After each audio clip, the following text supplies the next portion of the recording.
Coming to you from Final Third Cigar and Whiskey Lounge in Ingalls, Indiana, Indiana's exclusive Aladino Cigar Lounge. It's the Final Third Podcast.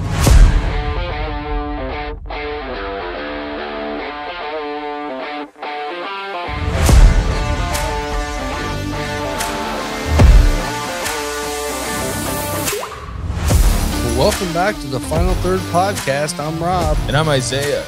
And today is Monday before Christmas.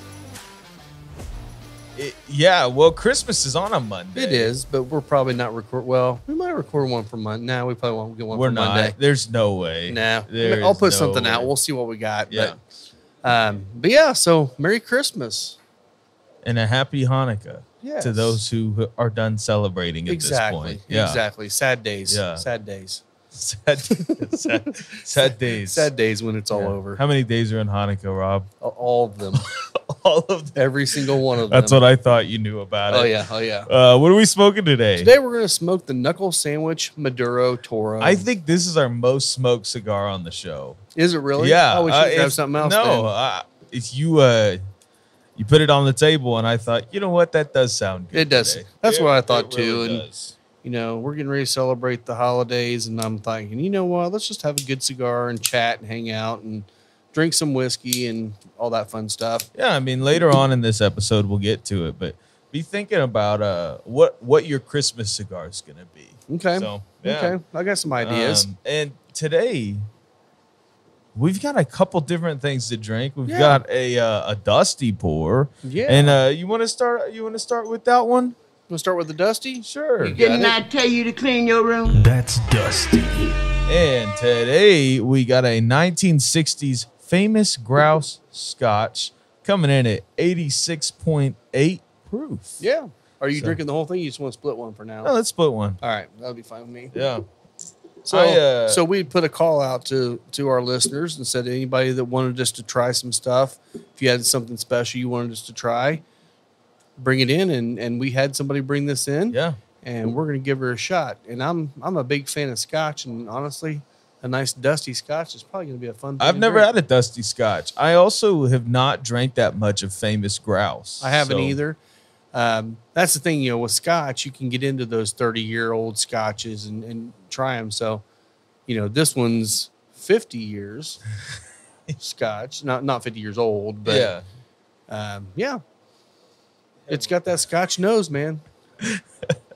I'm laughing because you're just wrong on the age. It's 60s. That's 60 years. 60, not 50. Yeah, 60. 63. So on the nose of this, it reminds me of honeysuckle, like going by a honeysuckle bush. It's that floral, that slightly sweet. It's light and pretty, but it's very floral. It's almost like a rose petal kind of. Yeah, I can see that. Give her a shot here. That's so good. It is. I guess I didn't realize grouse had a little bit of peat to it. It's got a little hint of peat, and that's it. Yeah, I'm not detecting any peat in this. Just a very faint, but I'm getting that similar medicinal peat note in it, which I love. It does do that dusty thing, but it is so tame and so in check by the sweetness, and it really is like a bouquet of flowers that somebody put honey over the top of. Yeah, and it's definitely got that honey, especially left on the palate.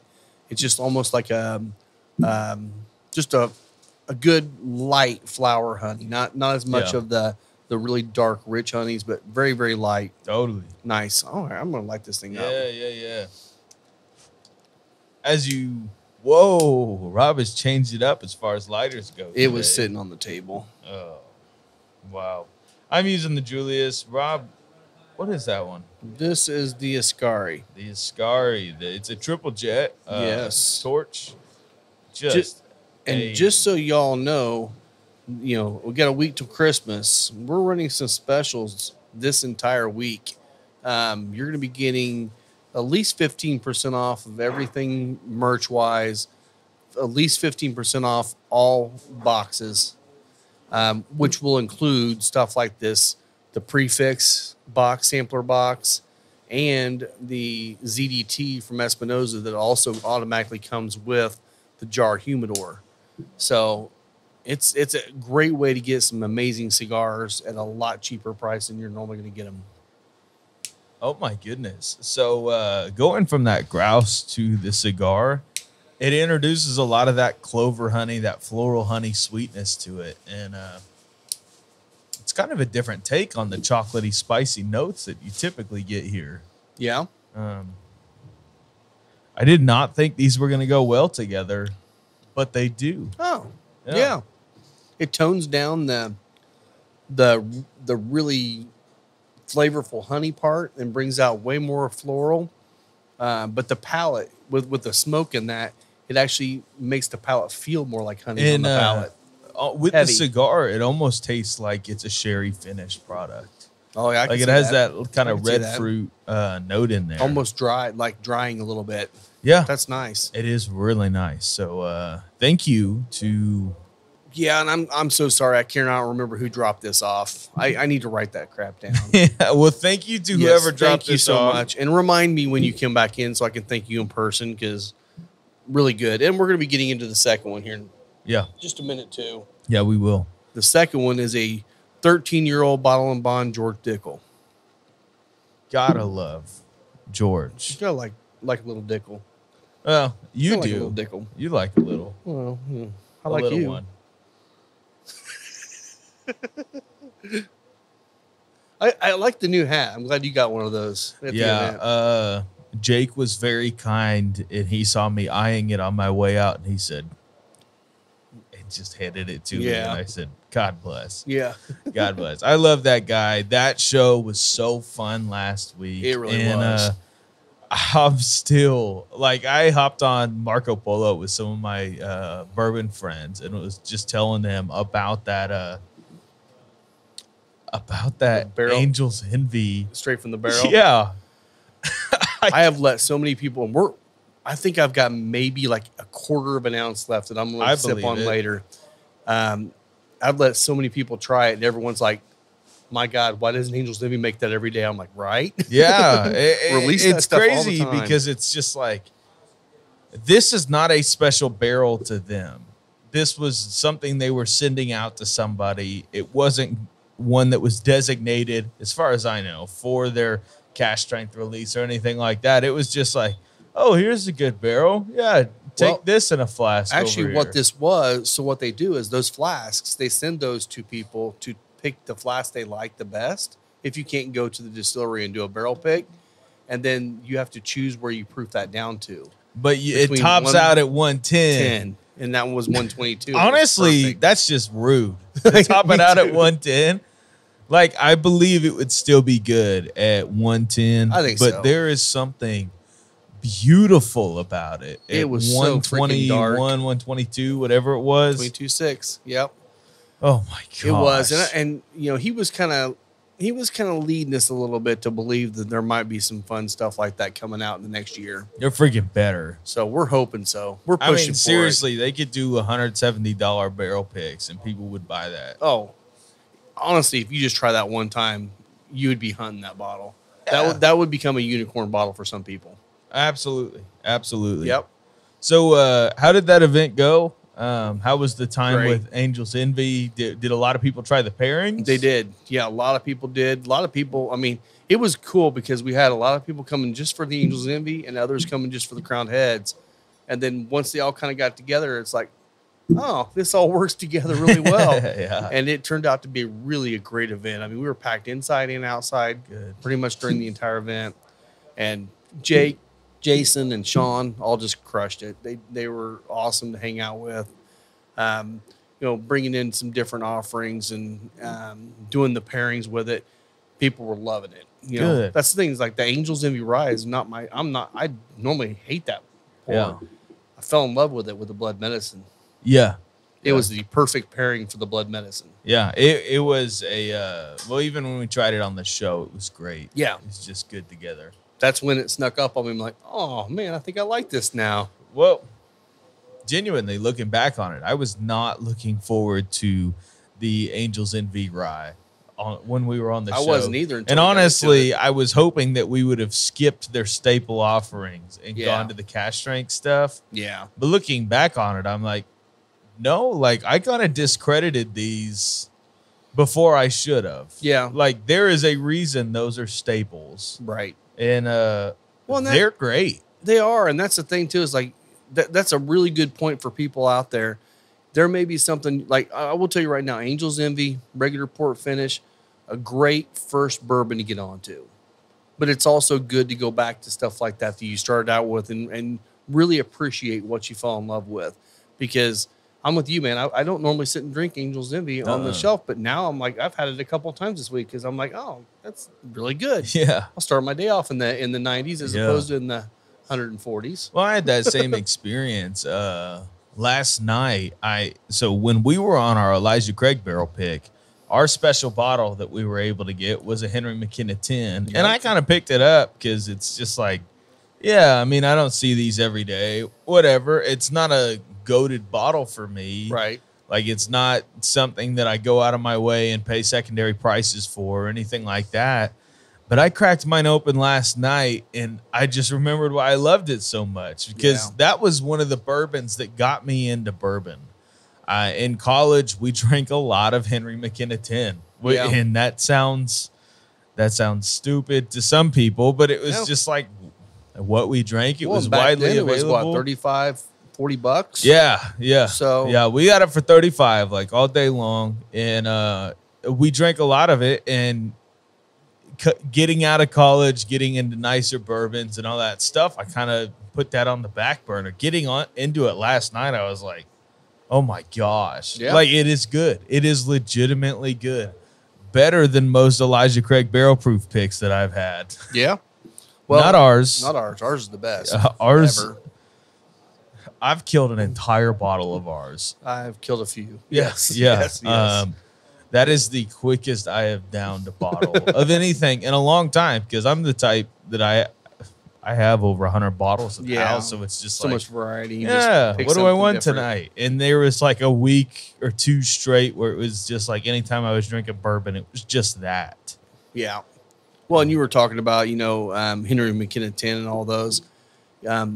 Something that I think you and I kind of both semi-predicted earlier this year, which we saw it coming, was you're going to start seeing a lot of this stuff on the shelf again. Yeah. And it's happening. There's stuff everywhere now.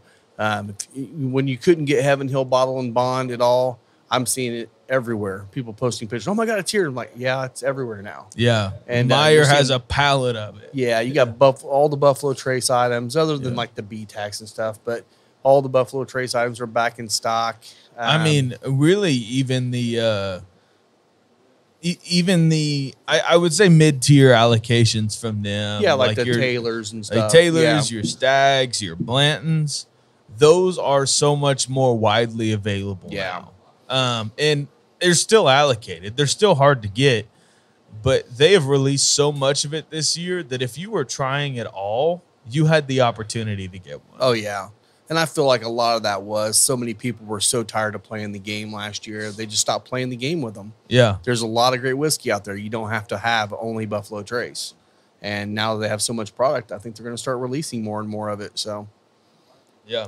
So I am going to get into this next thing that he gave us. This is a George Dickel bottled in bond. This is the 13-year. Yeah, I have tried this before and I actually love it. Like it's one of the only products that George Dickel will label as bourbon. On everything else, they will call it Tennessee whiskey. Okay. So, and they should.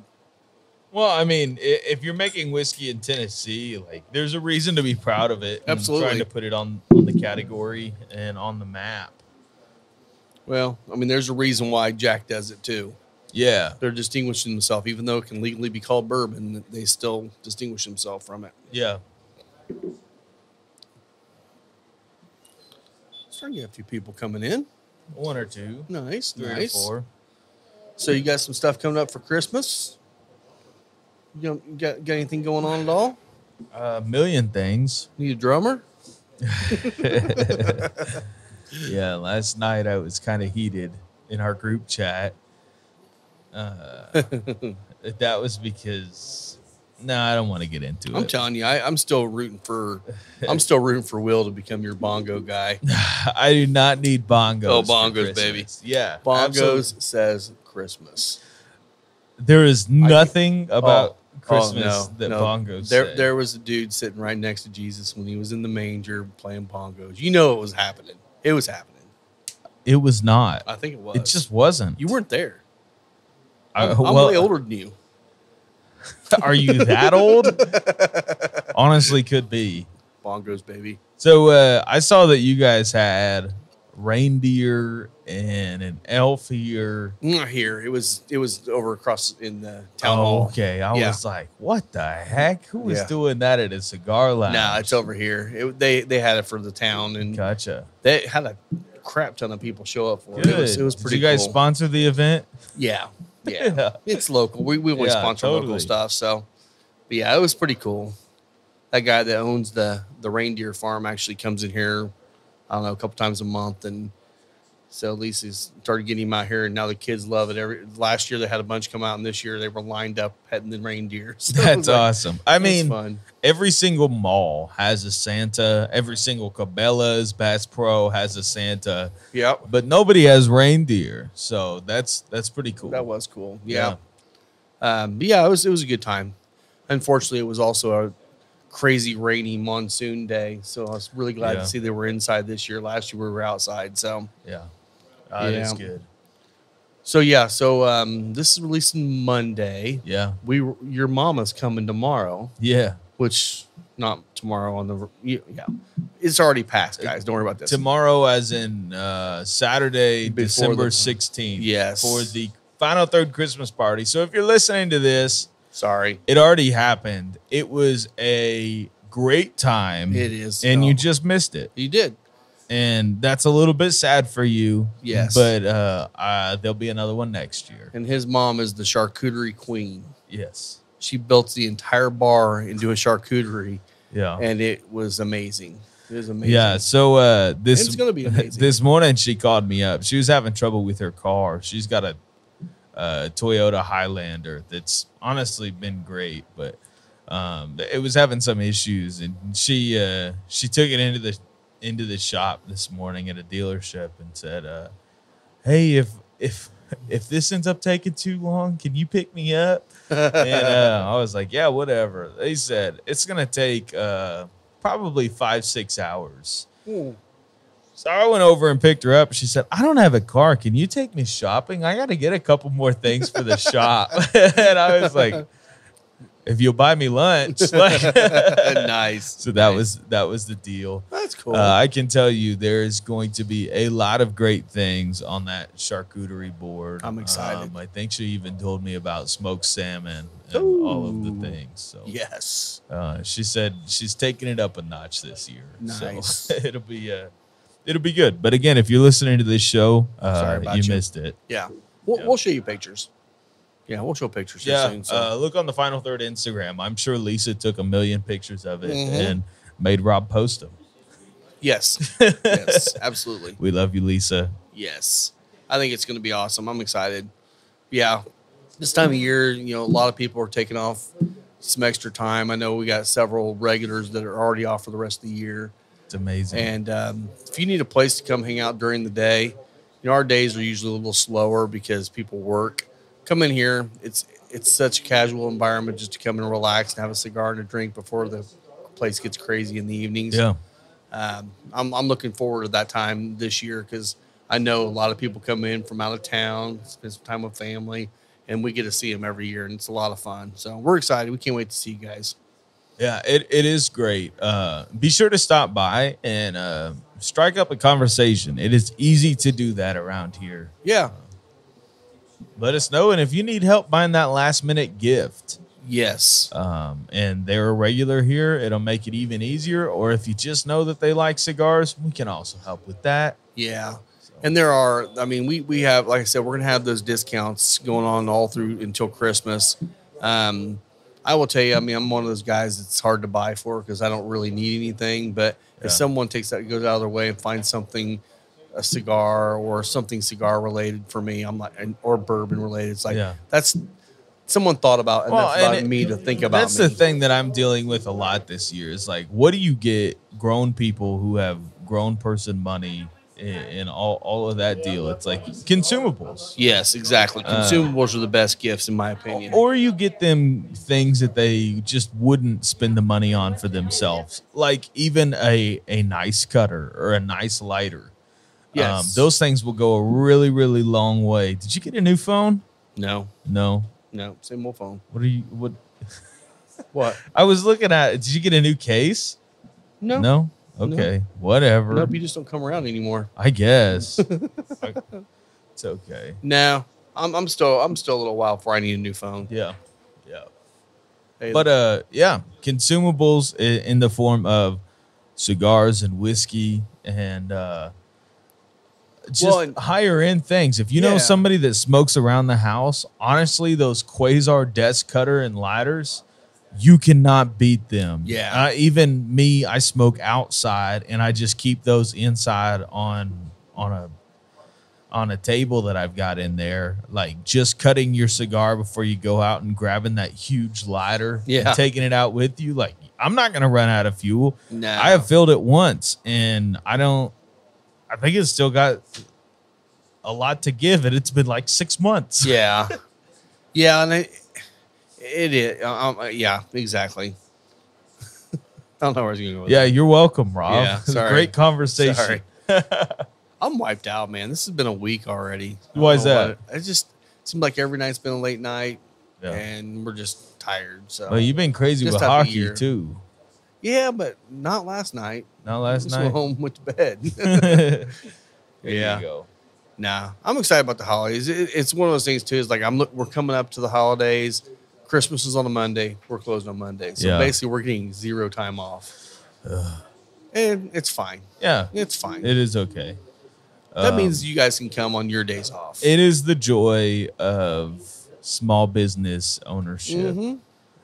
And honestly, the fact that they are open that next Tuesday, be sure to come out and show some love, because these guys do not get a day off, and at least make it worth their while. Come out, hang out, bring your family, bring your friends that are celebrating with you, and enjoy probably your day off. I know most people get the week off between Christmas and New Year. At least a lot of people do. So Yeah.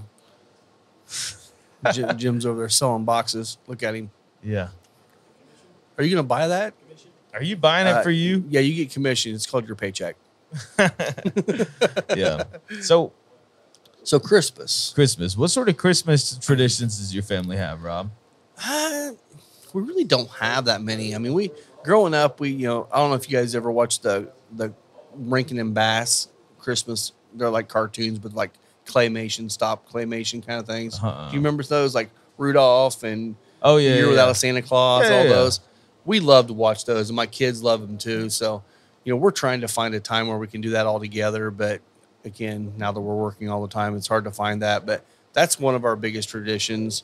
And now that everyone's got their own families, just trying to find time to actually spend time together. Yeah. So that's really about it for us. Yeah. But you? We really only do a couple like fixed things. We always celebrate Christmas like pretty early in the morning, Christmas morning. It's always been that way. And now that everybody's older, it's still 8 a.m. But it used to be like 6:30. Oh, yeah. Just excitedly waiting in your bedroom until mom and dad finally let you go downstairs. Yeah. But yeah, the only other thing we do is Chinese food. Yeah. On Christmas Eve. That's cool. Yeah, we just I'm sure it came from the Christmas Story movie at some point or another, but we've done that for as long as I can remember, and most of the time you'll catch us late night, probably closing up the Bamboo Garden in Greenfield, which is a Chinese buffet. Nice. It's just we used to do on Christmas Eve, and we haven't done it in years, but we used to do lasagna. Oh yeah, I've heard of a lot of people amazing doing that. lasagna, and we'd have lasagna on Christmas Eve, and then everyone would get together the next morning and start Christmas lunch and dinner. Which, honestly, I don't know where the lasagna trend started, but the nice thing about a lasagna is you can basically make it, stick it in the fridge, and then bake it Cook it when for you're ready. whenever you're ready. Yep. Yeah. And actually, it's better if you do it that way. It 'cause is. Everything kind of pulls together. Yeah.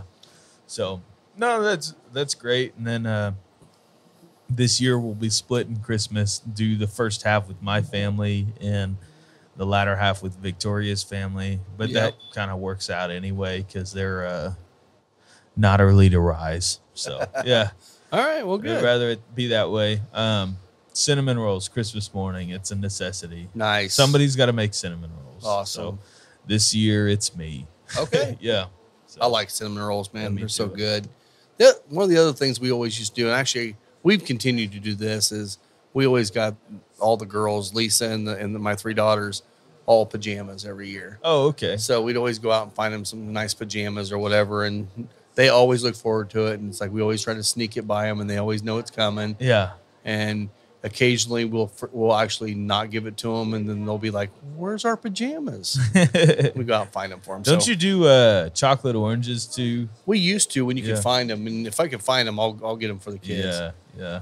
Oh yeah. Because I remember you telling me like, oh yeah, we do that around Christmas. Yep. Because I've still never eaten a chocolate orange. They're good. It's not the highest quality chocolate, but they still taste really great. Yeah, it's- Orange and chocolate together, so good anyway. Yeah. But yeah, now really, I mean, it's just going to be really kind of casual and spending time with the grandbabies. Yeah. You know, really this time we don't really do a lot of gifts for the adults. It's more about the kids. Oh yeah. So it's just more fun for them.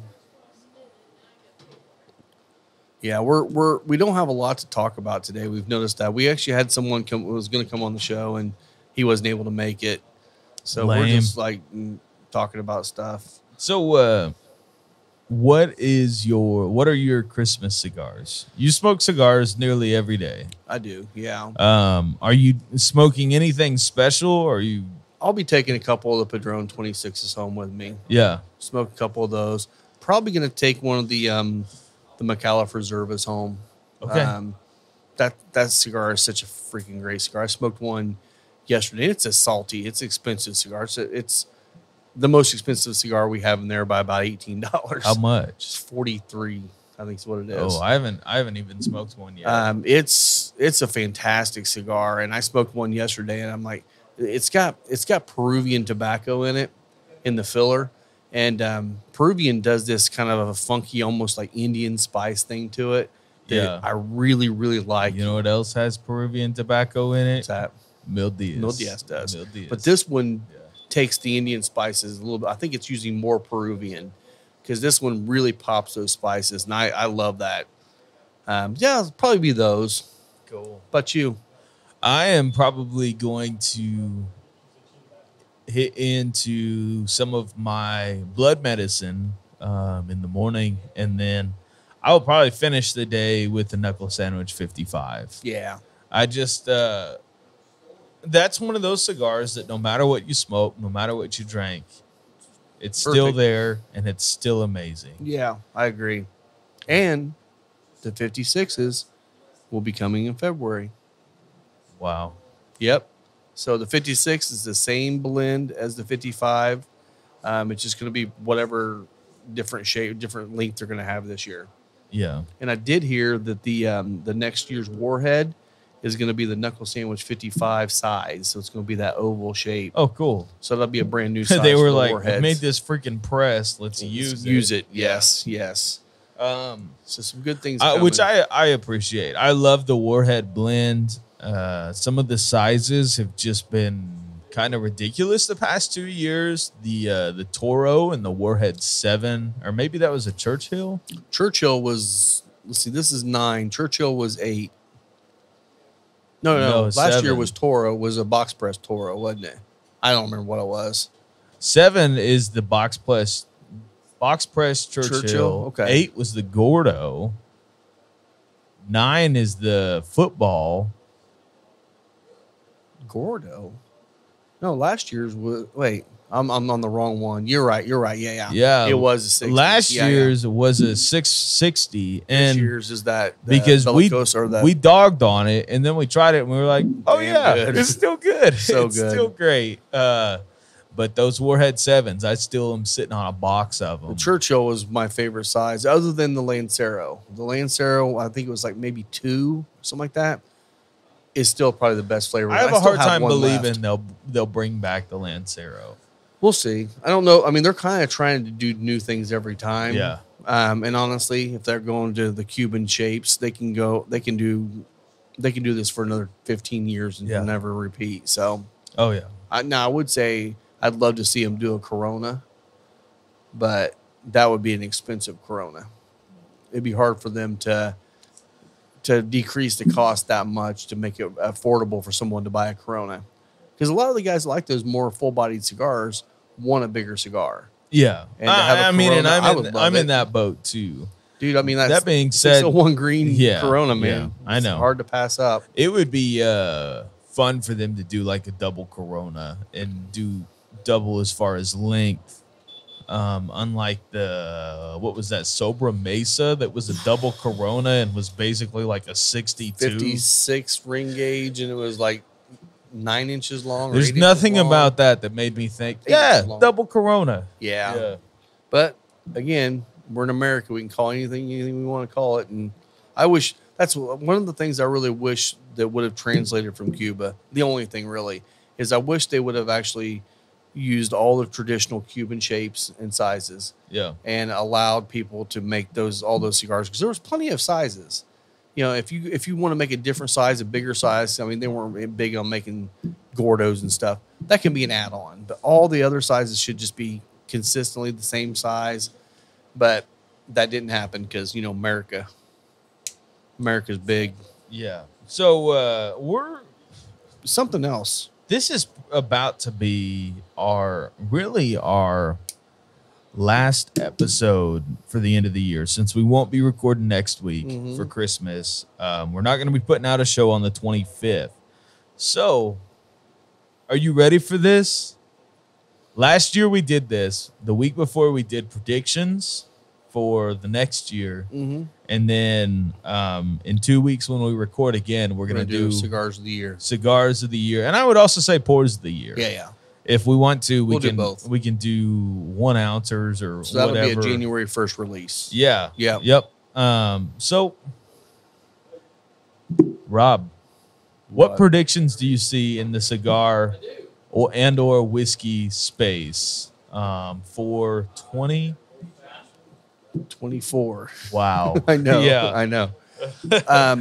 I feel like we're going to see a resurgence of San Andreas Maduro. I'm hoping so.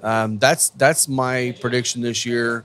I feel like we nailed it last year with Sumatra. Everybody had Sumatra, but what's gotten lost is there's not been a lot of San Andreas, and the ones that came out were bangers this year. Yeah. So I mean, McAuliffe Black, I'm pretty sure that's a Maduro, San Andreas. Yes. Yeah. I really feel like people are going to, because I mean, one of the biggest problems was there was a little bit of a shortage of the San Andreas wrapper. But they took almost a whole year off of them. So there's got to be some wrapper out there available to start rolling and making new cigars. So I feel like San Andreas Maduro, really, really hoping to see Knuckle Sandwich come out with their Maduro. Really looking forward to seeing maybe Rojas come out with that, the Knuckles or the Street Taco Maduro in the regular sizes, not just the little one. So I would love to see that. I think if that happens, what it's going to do is it's going to draw people back to a lot of the San Andreas Mexican Maduros out there that already are here, that people have kind of moved on from a little bit. Yeah. And that's one of my predictions. So if cigars were to cater to Rob Boyland in 2024, what is the trend that you don't think would happen but you'd love to see? That I don't think would happen but love to see. Or just wouldn't be as likely as just a San Andreas resurgence? I mean, I want to see that happen. Yeah. I've been hearing people talking about releasing more Gordos. And it kind of got to the point where I felt like people were kind of moving away from that. But we still sell a ton of Gordos here. I know other shops that sell a crap ton of Gordos. So that's a trend I would love to see kind of go away. Yeah. But I feel like there's going to be more Gordos available next year. Yeah. There's really, as much as people want to say it, there's not really much of a shortage of tobacco right now. Yeah. So I could see them starting to use that in some Gordo sizes. Absolutely. So next year for me, as far as tobacco goes, I think we are going to see more of these brands that are kind of just a figurehead and almost an independent retailer for these different factories. Somebody like Stolen Thrones or somewhere like that, where they don't own a factory, where they're just trying to produce cigars out of other ones. I think we're going to see some of those disappear, and I think so too. Even some of the ones that we love, some of those cigars that we love. I think just with the larger companies coming in saying, hey, the cigar boom is here to stay, so we might as well just ramp up our production and sell them on this rather than fulfill all these orders for these small guys that are ordering, honestly, like tiny amounts compared to everything else running out of the factory. Yeah. I think it's going to be harder for those companies to survive. And it seems like in 2022, we saw a lot of cigar manufacturers or companies come on the market with PCA and TPE and all that stuff. I think some of those are going to disappear. Yeah. And not that it's a good thing. It's not a bad thing. It just kind of is business. Well, and a lot of that I feel is also coming from, you have some brands, I'm not going to mention names. I'm thinking of 3 of them right now on top of my head that have like 3 or maybe 4 blends. Yeah. When they came out, and they haven't come out with anything new since. Yeah. And what happens when you do that is people forget about you. Yeah. And if you're not coming out with something new, you're old now. And that's what I'm finding in the few of the ones we have in there left is, if you're not coming out with new sizes or new blends or doing anything or coming out and doing events. Even just people forget about repackaging what you've got. Something. Yeah. But it just feels like that's what's happening is a lot of people are, a lot of those brands are just kind of getting stagnant thinking, oh, we made it. And then you can't stop. You have to be constantly innovating. Constantly. Yeah. Same with bourbon. And it kind of reminds me of the way the music industry is where all these popular artists would rather release single by single by single to stay on the top of the charts than put together a full work like an album. And you kind of have to do the same thing in the cigar space right now just to keep up with the amount of product that is coming out that's brand new. Yeah. How many cigars did Crowned Heads release this year? I can think of 2. If you count the Osgener, that's 3. You also have the 3 different releases of the special limited edition Mil DS. Yeah. You had the Osgener, the Pie. And the Aramis. Aramis, whatever. Yeah. Yeah. But I don't know if Crowned Heads came out with anything other than the Mil DS special releases. Now, part of that could be the PC. What's that high end one? Oh yeah, the La Vereda. La Vereda. Yeah, that one's coming. We'll be getting that eventually here. That one did come out. You're right. But that was, even for them, that was a little bit of an innovative, kind of a market push move where they kind of entered the market for a special cigar. Yeah. Where in the past, they have had limited editions, but they've never really hit that $20 mark. Right. And whether you like it or not, there are some people that are coming in here to celebrate something, and whether you think the cigar is worth over 20 or not, it doesn't matter. But the fact that it is makes it a special thing. Right. And somebody's going to smoke that on their birthday. They're going to smoke it on New Year's. They're going to smoke it on Christmas, whatever. That's kind of that market that they've entered into. Yeah, you're right. And I think they've also, I feel like a few of them brought out those $20 cigars early in the year, and everyone else was sitting back going, let's see if this is going to work. Yeah. And then they said, oh, yeah, there's a market for that. And everyone's doing it. And honestly, I'm okay with it. I mean, I feel like those cigars are really great. So, hey, how you doing? The I'm okay with it because I feel like if you do something special with it, if it's a special, more expensive leaf, or if it's a more age, you got more age on them or something like that, you know what? It does cost money to store and it costs money to put the marketing, all that stuff. I'm okay with it as long as they also have cigars that are in that lower price range. Just like we talked McAuliffe. They got that $40 plus cigar in there.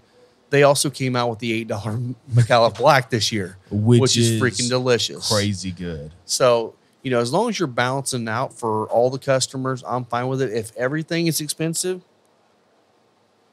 Are you dropping ash? I thought I did. If everything is expensive in your lineup, you're really pigeonholing yourself into a very small market. So that's why I like seeing what McAuliffe's doing. I mean, Aladino released a couple limited editions that were the highest dollar cigars they put out yet in that $17, $18 range. It's so good. And honestly, they're great and they sell like crazy. So there is a market for that, but there definitely has to continue to be a market for those $7 to $10 cigars too. In the whiskey space, I think there's a couple things. Well, I do have one other prediction. And this is something I did hear someone else say, and I was kind of pissed that they beat me to it. I feel like Davidoff hasn't really done a whole lot lately innovative. I mean, they kind of have, but they kind of haven't. I think they're on the auction block. I think they're looking to sell. And I could see someone like a General or something bring in a high-end line. Someone else made that prediction, so I'm like, I can't take credit for it now because someone else already beat me to it. But that's something I've been feeling because they're already looking like they're going to kind of pony off maybe like the Camacho brand and some other ones. Yeah. I could see them just setting this up to say Davidoff is a premier brand. We want to sell this and we're going to make a crap ton of money off of it. And, you know, good for them. Find Davidoff soon on Seabed. Possibly. So that is interesting. I hadn't thought about that. But as far as Davidoff's releases have gone, they've done their typical yearly thing, the year of blank, and they still sell, but they haven't gone forward and really made a new cigar for their line. So and they may have, and I just don't know about it, but I haven't seen it. At least they're not marketing it. I haven't seen, unless it's being marketed at the Davidoff lounges, which that could be part of it. But yeah, that wouldn't surprise me. Yeah, I could see that. If you're in the know on that, you're probably in the know just because they are a very, very niche brand. So So whiskey space. So in the whiskey space, I think we're going to see a couple things in this. I got three things for you for this upcoming year. I think the year of the finishes is coming to an end. I think the finished craze is going to be dying down in 2024, and not as far as every single type of finishing. Yeah, not dead, but the crazy finish. But I think the sweet finishes, the wine finishes, everything like that is going to be kind of subsiding, and it will the things that will live on the shelf are the refined brands like Barrel, Angel's Envy, stuff like that. Yep. But I think the barrel picks of finished everything are going to start dropping. As far as finishing, I think the thing that people are going to explore more is some straight wood finishes. Yeah. I think we'll see different types of wood being used, different types of toasting methods. I think there'll be some charred staves going in. Disclaimer, don't do toasted Amburana. No. I actually, Amburana's already toasted when they get it. I know, but it shouldn't even be a freaking barrel. But I think Amburana is going to die in 2024. I think so. I just really think it's almost dead now. It is almost dead now, and the market has been flooded, and it's seen its heyday. I think people are going to really lean more into French oaking, double American oak. I think they're going to lean into like Mizunara and things like that. And there's probably other woods that you can finish with that we're just not privy to yet. Right. Some of those Japanese woods that we've tried before are amazing. So absolutely fantastic. No, I'm with you there. I feel like there's so much more flavor, or I shouldn't say more flavor. more nuanced flavor coming out of the wood as opposed to just doing it finished to get the flavor. Yeah. And what I feel like that's gonna do is it's gonna bring those brands, and it's like your whiskey better be freaking good before you do this, because you're not gonna be able to cover it up with throwing it in a wet, Starlight, or a wet. I didn't mean to say Starlight, but in a wet port barrel or a wet sherry barrel. Yeah. You can cover up a lot of mistakes by finishing. You can't cover up a lot of mistakes by toasting. You can intensify it, but you're not going to cover the mistakes. Yeah, I think we're going to see more of the Maker's Mark model with their private selects, where you end up with those finishing staves going into a barrel and stuff like that. It is kind of a way to cheat your way to higher perceived age.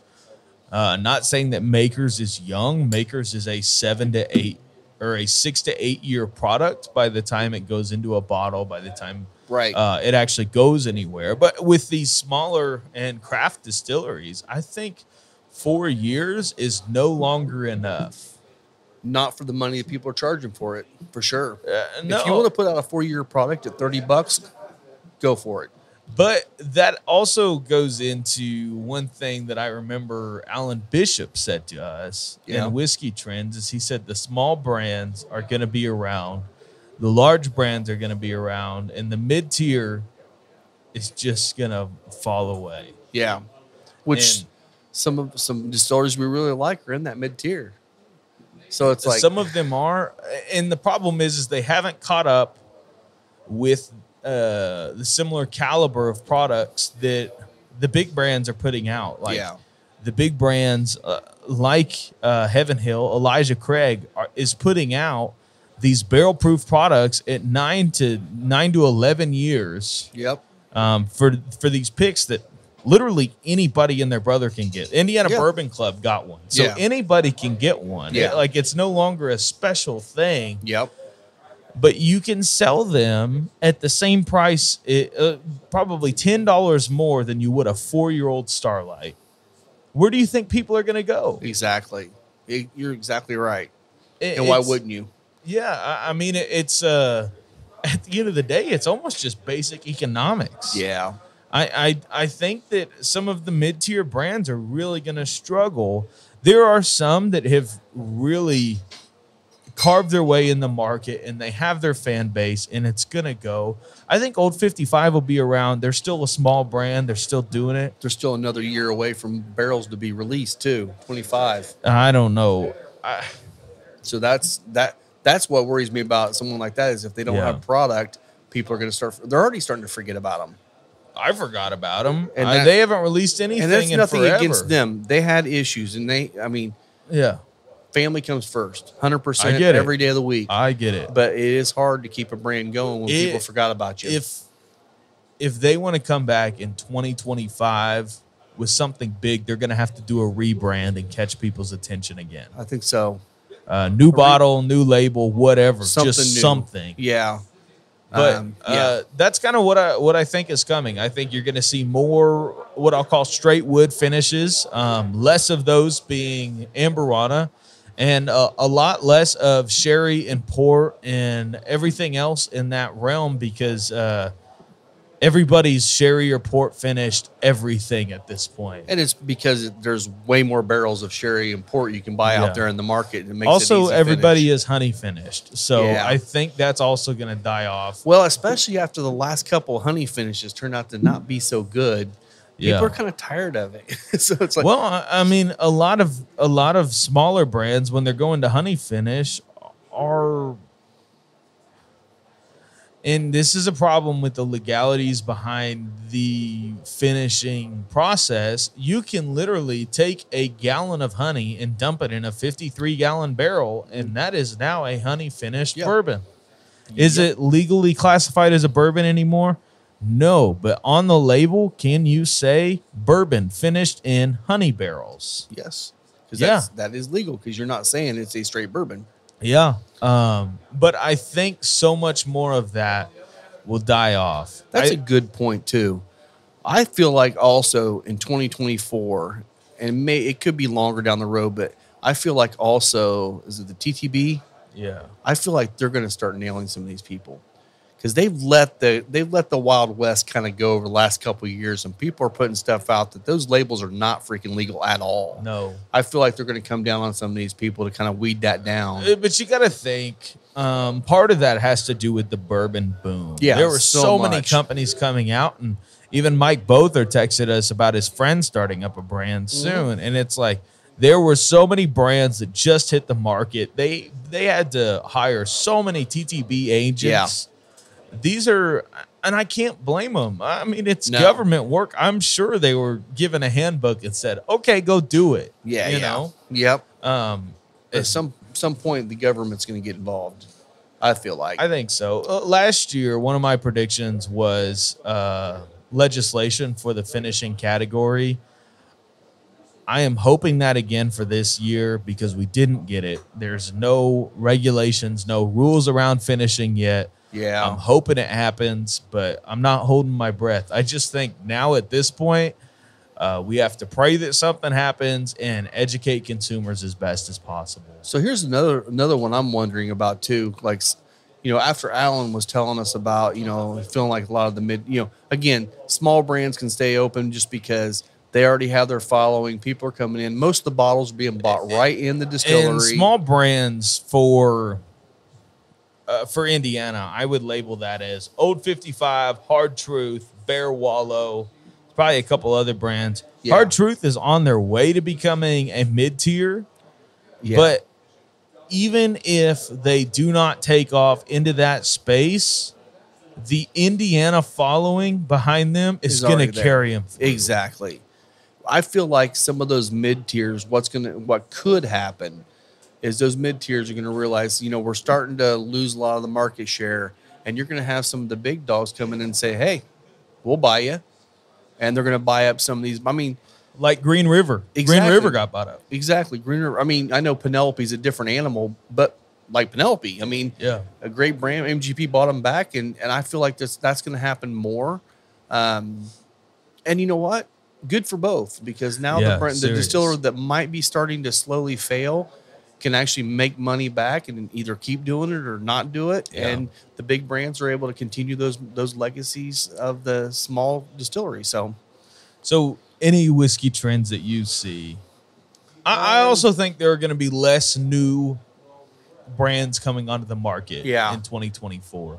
We had a big boom in 2022, 2023. There's a whole lot of brands that it's probably started in that 2020, 2019 range and just finally had product to put out in 2023. I don't think we're going to see that. No, I the biggest thing I feel like is going to change is I feel like the whole the bourbon craze, the stupid we see in the bourbon hunting, I feel like that's going to slow down. That's just going to naturally happen because there's more product available. Yeah. One of the things I really hope to see die, and we won't go into depth on this, I hope the flipping game just finally dies. Yeah. I'm just so tired of seeing that happen where people get a special bottle and then immediately flip it as opposed to enjoying it with your friends. Yeah. I just feel like that's wrong. And I feel like that's something that most, if not all, distilleries want to see happen. They want to see the flipping market die off.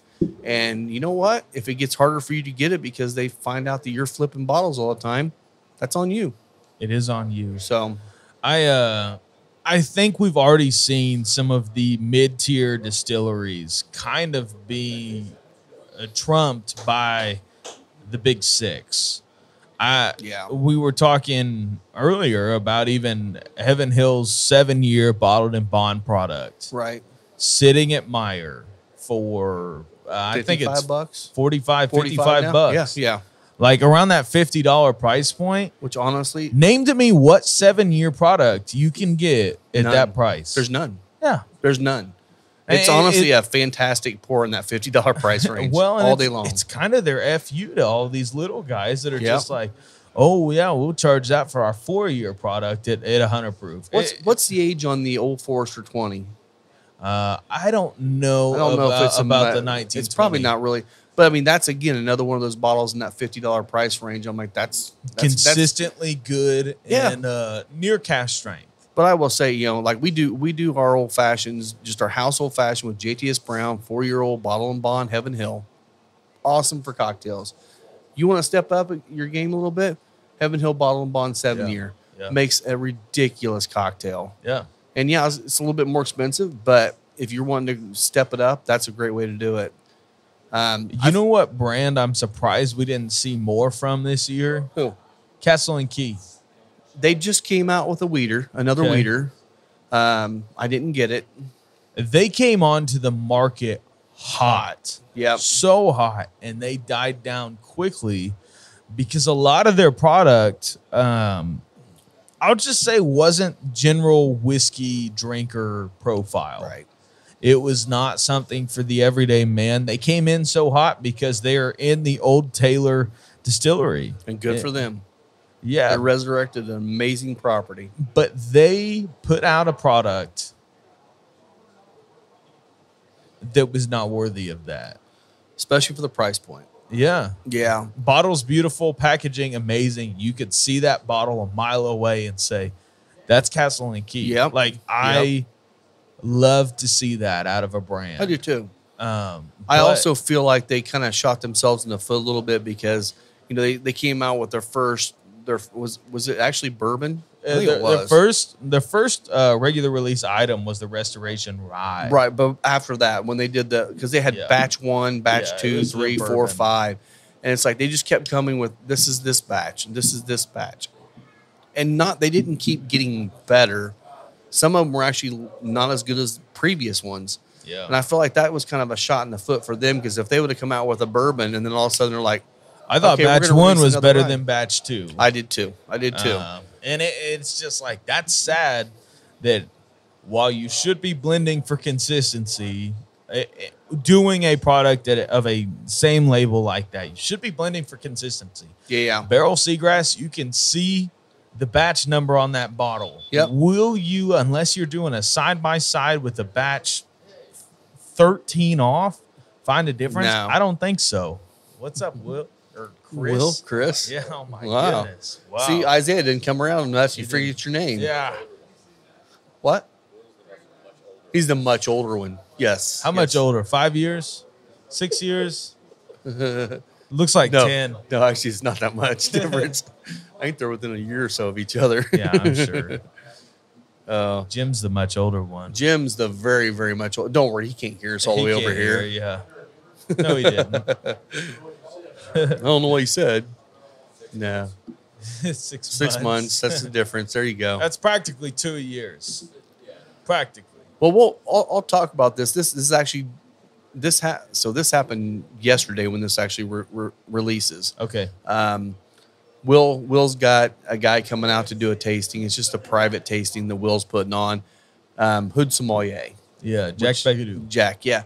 So he's coming into town. Super excited to see him and talk to him. Yeah. You know, we're going to talk and see if maybe he'd want to do an event here sometime, maybe the first quarter next year. But I'm super excited to meet him, talk to him, and honestly just drink some amazing whiskey. Yeah. Yeah.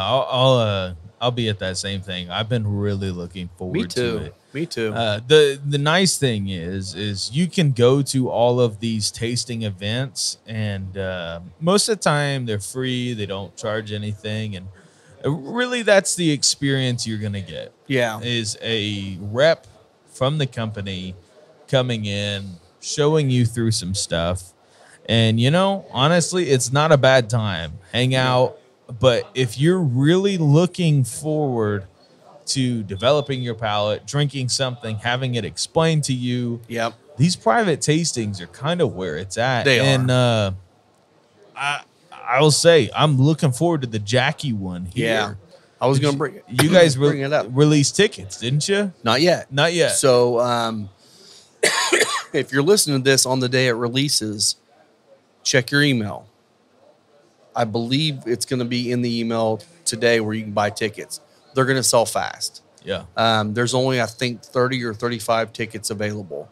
It's a private event with her on a Sunday night, and it's going to be amazing. She does a sensory training where she is not just saying, taste the whiskey. Do you get the vanilla? Do you get the oak?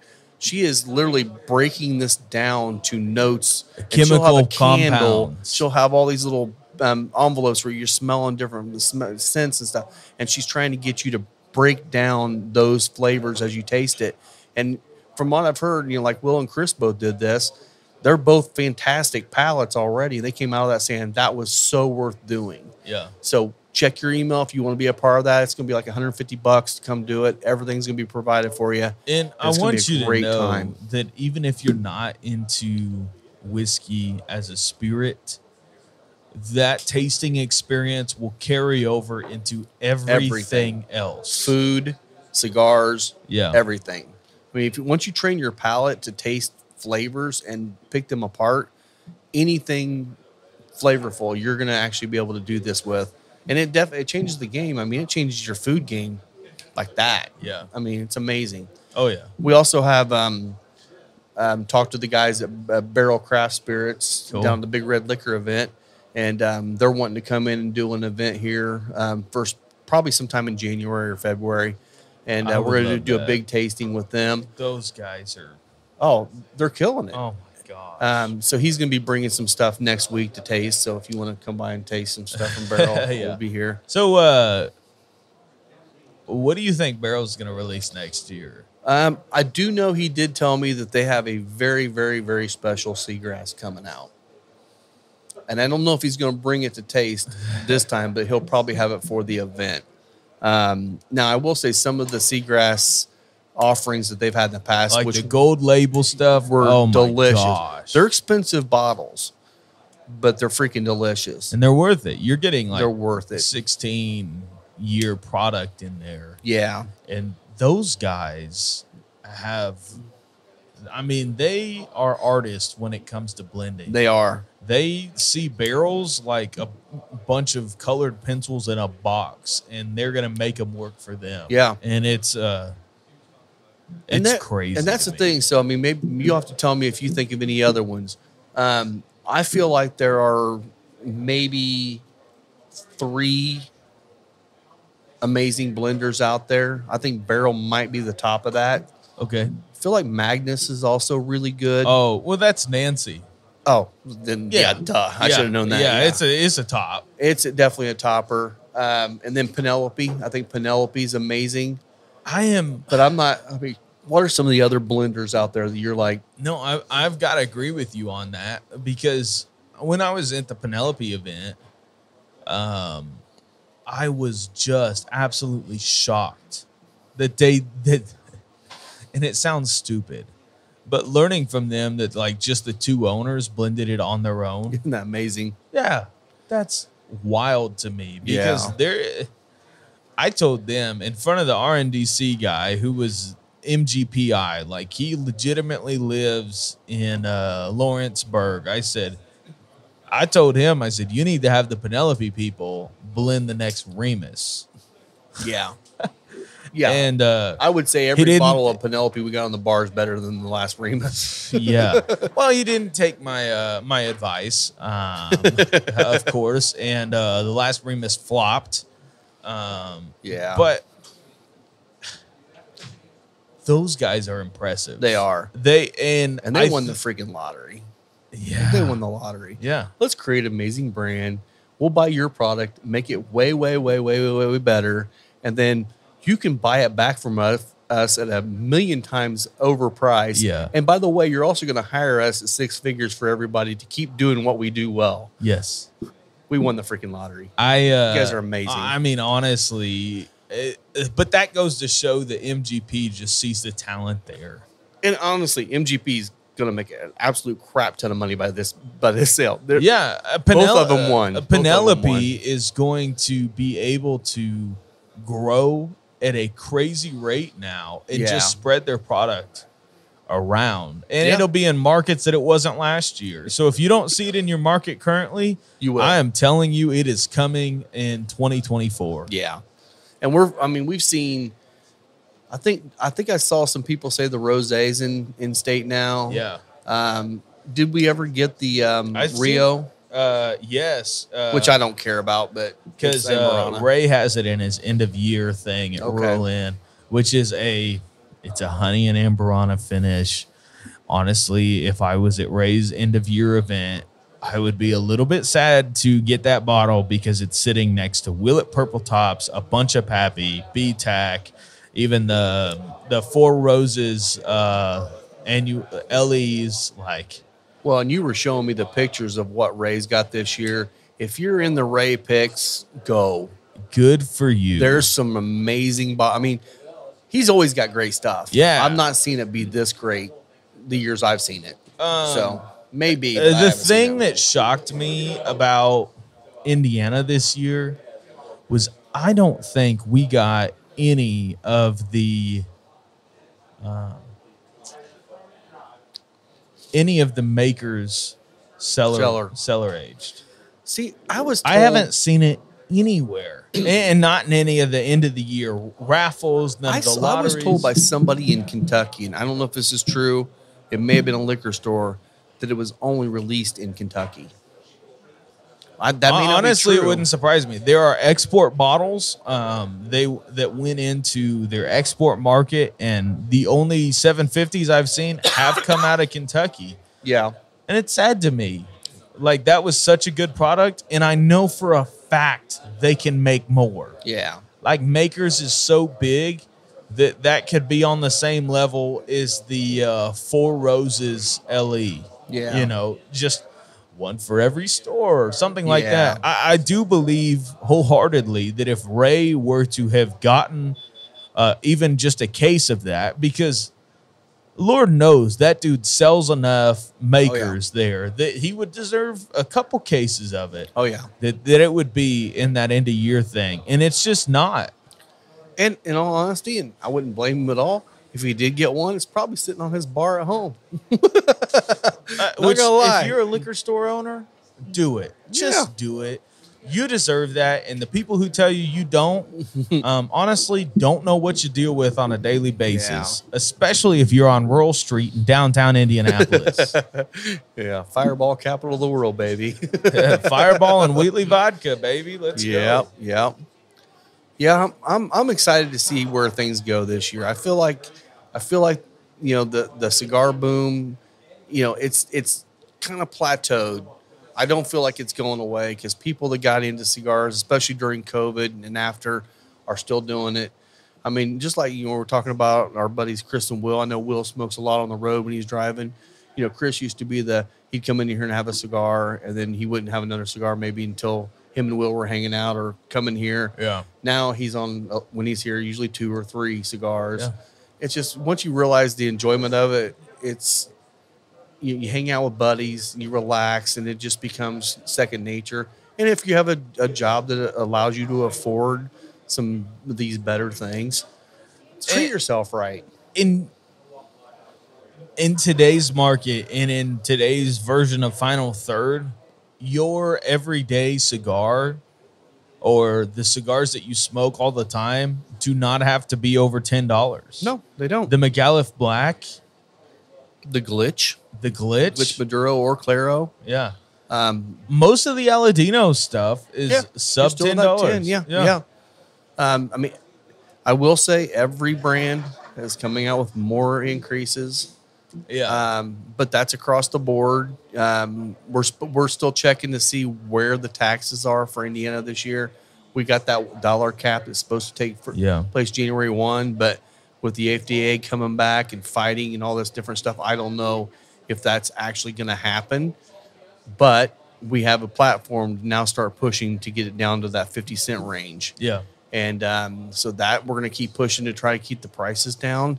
But every brand is increasing their prices because they have to. I mean, everything's more expensive. Their shipping's stupid expensive. Yeah. Their labor rates have gone up. Even though they're still in Central America, their labor rates are going up. If they're making more product, they hire more people. They have more farms. So it is what it is.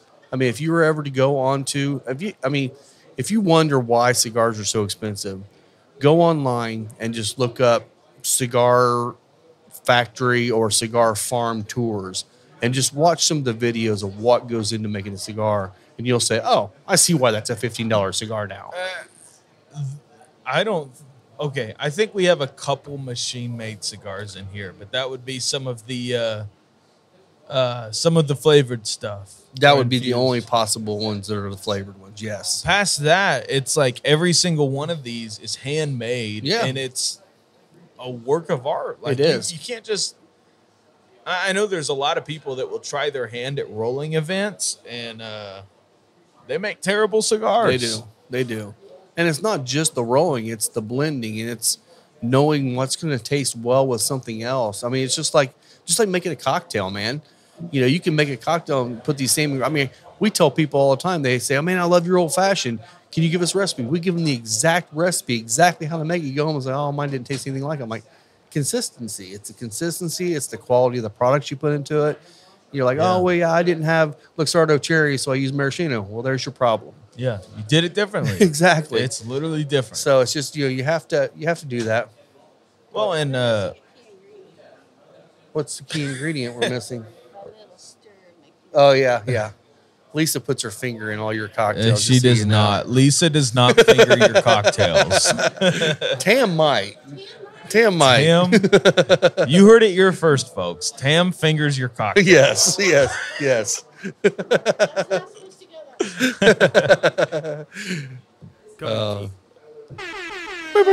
I clicked the wrong That was a one. little late. Yeah, whatever. Yeah. Well, anything else you want to talk about today? I mean, we are, like I said, we're going to be talking about our top 5 cigars of the year. I'm going to break mine down a little bit this year because we've had some great budgets come out. I'm gonna throw a budget category in there too. Yeah. Top whiskeys of the year. Anything else you think we ought to be thinking about? In the next show, I would also like to highlight top disappointments of the year, whether it's in the cigar category or in the whiskey category, because I do have some whiskey category ones. Okay, that'd be good. That'd be good. And not to bash Not products to or bash. brands, but there are a lot of stuff out There's there. a lot that of was very products that sad. did not live up to the hype. They Nope. just didn't. Nope. You're right. Um, You're right. Real quick, Yes. one easy stocking stuffer for people to get their final third friends Okay. are those Glen toppers you got in. Dude, they're awesome. So it's basically just a wood topper for your Glencairn, has a rubber gasket on it, and if you're watching the video, you can see it. Otherwise, you're just gonna have to listen to me. You pop that thing on there, and it keeps all the aroma in the glass until you're ready to drink it, and then when you pop it, you have all the flavor, Yeah. all the nose in there. You'll see this happen with a lot of wine tastings. They do this too, but we got these in, and they're $6. Yeah. For $6. A couple applications I would say for these. Let's say you just don't have it in you to finish that pour that night. Yep. Cap it off. You're good to go. Yeah. Next day Other will be thing perfect. is, and I love to use these in the warmer months when I'm smoking outside. It keeps bugs out. bugs Yep. from flying into my whiskey. Or ash And- if you're smoking over close to your ashtray and stuff. And Yes. they seriously, I have had more gnats and stuff fly into my whiskey. I had a gnat fly into a George T. Stag one time. Oh, Like they don't even care so about sad. food. I drank it anyway. Well, of course you yeah, did. extra protein. Exactly. Yeah, I mean, whatever. It's dead. But it's just like It's a happy bug. he was happy. Oh, he was drunker than hell. Yeah. But seriously, literally just grab a couple of these and keep them around. I am Yeah. telling you, they will come in so much more useful than you will ever believe. Yeah. And they're not that big, easy to put in a drawer, easy to even throw on top of your Glens. Yeah, just leave when it on you your put them in the Glen. cabinet. Yeah. Well, and that's the thing too, is like we also have Glencairns and we have the new rocks glasses in. They're a little bit larger, so they're 8.5 ounces, so it's a lot easier to make a cocktail in. Those are all great stocking stuffers. Yeah. You know, I always think lighters and cutters are a little harder to buy for someone you don't really know what they want because those can be very personal. Yeah. But also gift cards. general cutter you can get is the Calibri SV. That's got Yes. both the straight and the V on it, and somebody's gonna like one or the other or both. Rob used to be a V man every single time. He still is to a certain extent, but the past probably month we've been on the show, he's been straight cutting, and it's a little difference. You know, change it up, keep it fresh. Exactly. And that's definitely something that's easy to throw in the stocking. And like I said earlier on, all this stuff is going to be 15% off all the way until Christmas. So these will be great gifts to give people. I will tell you right now, Colibri online, you never see discounts anywhere. Ever. So to get a Colibri at a discount, I mean, our prices are the same as you would buy them online without shipping. Yeah. You're going to get 15% off that. You can't get them that cheap anywhere else. So no, you can't. That's definitely something for sure. Not Amazon, not their website, not Cigars International. That's a good thing. Good point too is Amazon. You know, I know a lot of people love Amazon. We buy shit from Amazon every freaking day, it seems like. Yeah. But Amazon, a lot of the products they have are seconds or old stock. And you will see a lot still on Amazon of the old Colibri cutters that have the old logo on them that had functional issues. Yes. And screws would back out. I will tell you, those are out of warranty. They're out of warranty. You cannot warrant them. Those are past their 2-year mark just because they've been sitting in a warehouse. I had someone bring one in the other day, and the screws were popping out on me. I looked, I'm like, yeah, that was made like 7 years ago. He's like, really? I just bought it. I'm like, yeah, Amazon's still selling them because they can, because it's Amazon, you know? And, you know, if that is you and you buy one, honestly, it's a great cutter. If your screws back out on you, just be diligent. Be diligent. Throw some Loctite on them. Yes. You'll be able to get that. The other thing is that makes a great gift, and this is a big gift, but if you are struggling to find something for your loved one who has a bourbon room or a bar room, something like that, hit up Derek at Deadwood Live. Yes. For just a custom piece of furniture for that room. And he's made live edge shelves. You should see his Facebook page. He has pictures of his own home bar of things that he's made, and it is beautiful. And if you've ever seen those whiskey barrel bars, basically you cut out the side, you can have your glassware and all the stuff in there. He's made those. I mean, if you've been in here and you've seen the stools made out of 100%, well, 98% barrel wood. Yeah. I mean, he can make those too. You're going to get the best quality of anybody I've ever seen. And in a world today where furniture doesn't last forever, Derek, you will pay for his stuff. But I am telling Rightfully so. Yep. It is worth it, and it's going to last. The stools that we got for in here have had probably some 450-pound people on them, and they are fine. Absolutely fine. We've had no issues with any of it. This table is held up well. The finish he did on it is just wonderful. Yep. And it's still beautiful. We had somebody in here today taking pictures of it because they loved the bow ties that he put in there. Yeah, it was actually another woodworker that was trying to make his own table. Yeah. He's like, oh, man, I love that. So he started taking pictures because he's going to try it. We call him by his first name because we know him. Yeah, but he's a buddy of ours. Oh, my goodness, his stuff is high quality. Mm-hmm. But shout out to him for this wonderful table because Lord knows we wouldn't be podcasting on something like this without him. No, if you remember the old days, man, that little round table was just, we would not have been able to fit this stuff on here. Absolutely not. It was just too much awkward. The other thing, too, is we still have some humidors in here from Claro, some of the travel humidors. Again, they're all going to be 15% off. So the stinky ashtrays, too. Stinky ashtrays. They're all great things to get your cigar smoker. So, or get for yourself. You just got a Christmas bonus. You want to spend a little bit, do it. Yeah. But I'm going to call that a day for this episode. Yes. We didn't really talk about the Knuckle Sandwich Maduro, but if you haven't heard us talk about it, you probably haven't been listening long. It's wonderful. We smoke these every week. So all the time. Yep, so you can find me on Instagram at The Whiskey Pastor. You can find me at Final Third Cigar. Remember, there will be no episode coming out on Christmas, but we'll be here the week after. Yes. For the top 5 of the year. We're going to be doing both cigars and whiskey of the year. So heck yeah, we'll have to bring out some fun bottles to drink. Heck yeah. Absolutely. Well, thanks, guys, and we will see you next week. Cheers. Cheers.